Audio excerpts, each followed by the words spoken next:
you said something that left a mark on me, which was along the lines of, as the leader, you have to almost overdo the enthusiasm and the interest in the individual, like who you're talking to. And again, that's one thing I really think you're the best to ever do it.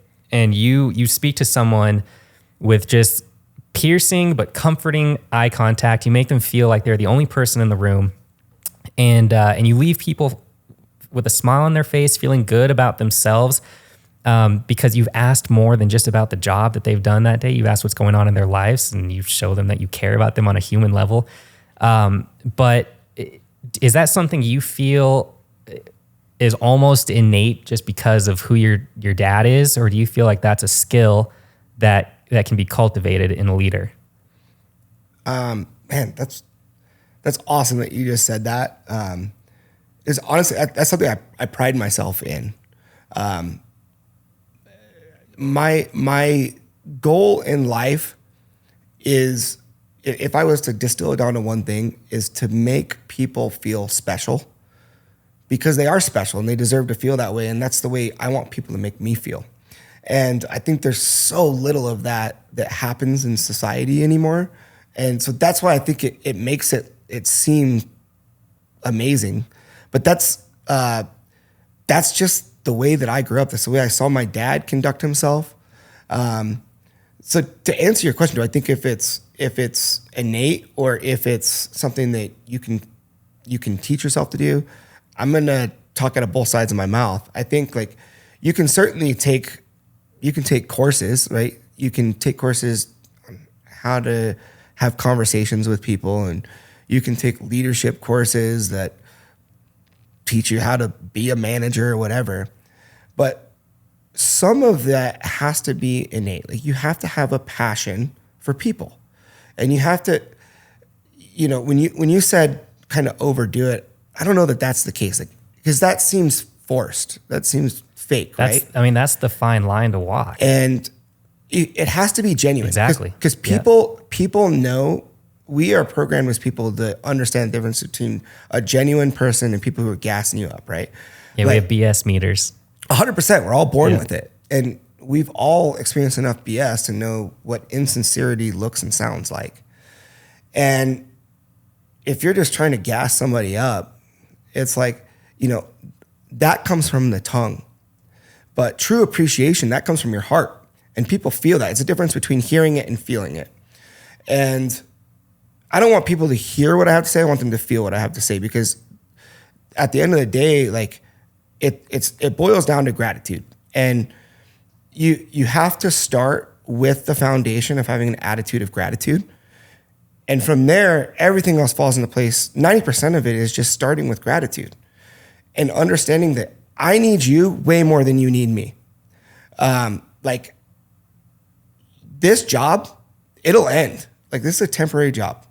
But the last 10 days, when this job is really hard, and I've invested into you the last 8-10 weeks, you could just leave. And I'm without cashiers, I'm without floor person, I'm now the person who's stuck. You don't owe me anything. Like, you show up, you clock in, you get a paycheck for the hours you work. I don't have that ability. Like, this is my livelihood. This is how my family feeds themselves. Like, this is what I've dedicated my whole life to. I can't leave. And I would really like it if you don't either. And the only way you do that is by building rapport. And I've learned this through so many different channels and so many different people. Of course, starting with my dad and watching the way that he conducted himself throughout his life, and giving, there's like the old saying, like, who cares about the CEO? Talk to the janitor. Like, that's the guy who's actually getting stuff done.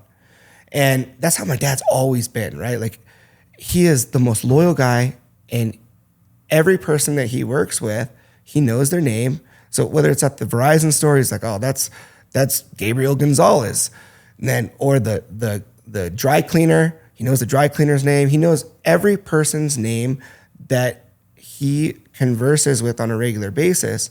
Not the dry cleaning lady is like, no, that's Celeste.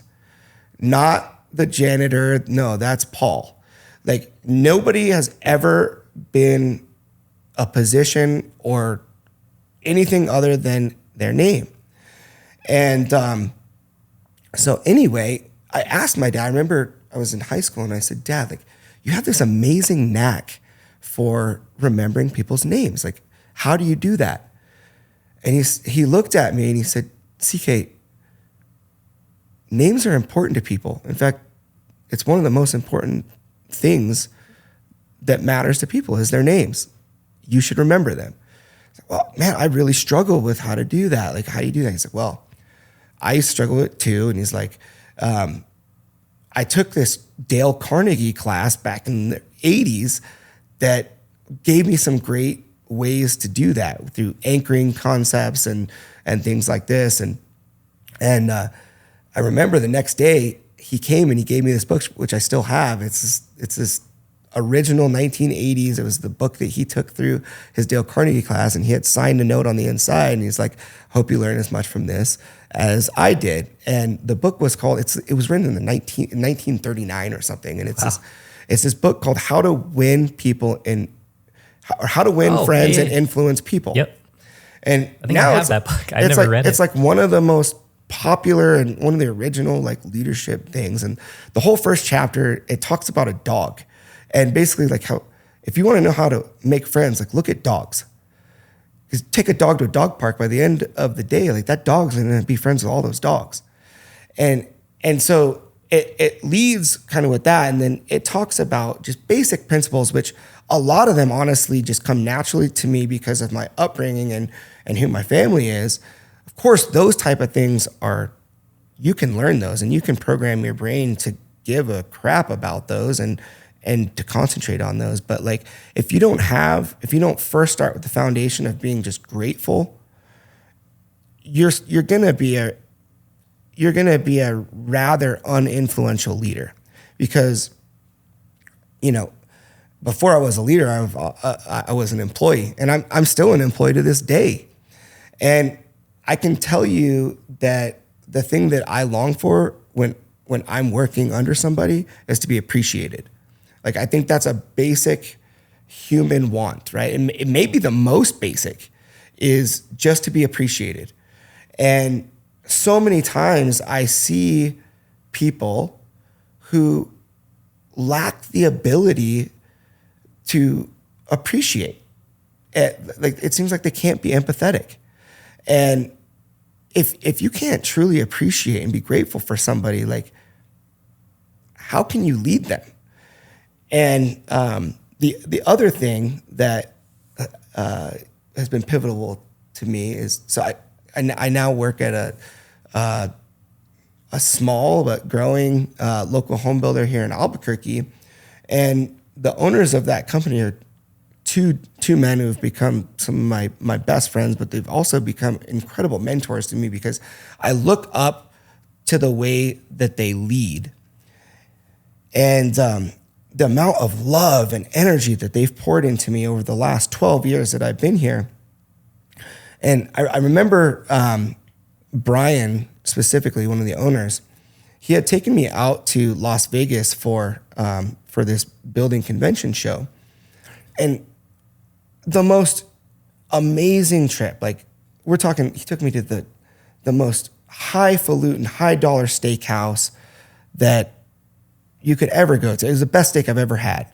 And I have no idea what that steak cost, but I know it was way more than I would ever be willing to splurge on a steak for myself, you know? And I was sitting at that table and I said it out loud. I said, I was soaking it in, and I'm like, my dad, who's worked his ass off, has never had a steak this good. And I said that to Brian, like, just the amount of gratitude that I had in that moment that he would invest in me at that level blew my mind. And so I asked him, I said, like, why are you pouring all of this love, energy, and like money into me? And he said, as much as I want you to think it's altruistic, it is that. Of course, I love you, but it's also somewhat selfish. He's like, he said something to me that I'll never forget. He said, you can have everything that you want if you help enough people get everything that they want first. And that, again, was one of those things that I'm like, I have to figure out how to use this silly, crazy Halloween thing and do more for others than they would have had if they didn't come down this road with me. And so that's really been one of my guiding principles in the way that I treat people.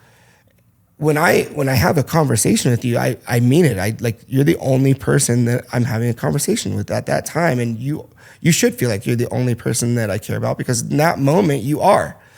And I live my life that way because I know how much that means to me. God, that is like inspiring to the core. I've got goosebumps hearing that. What was that quote that Brian said? You can have everything you want in life if you help enough people get everything they want in life. You should get that tattooed on your chest. Maybe that'll be my first tattoo. Maybe that's it.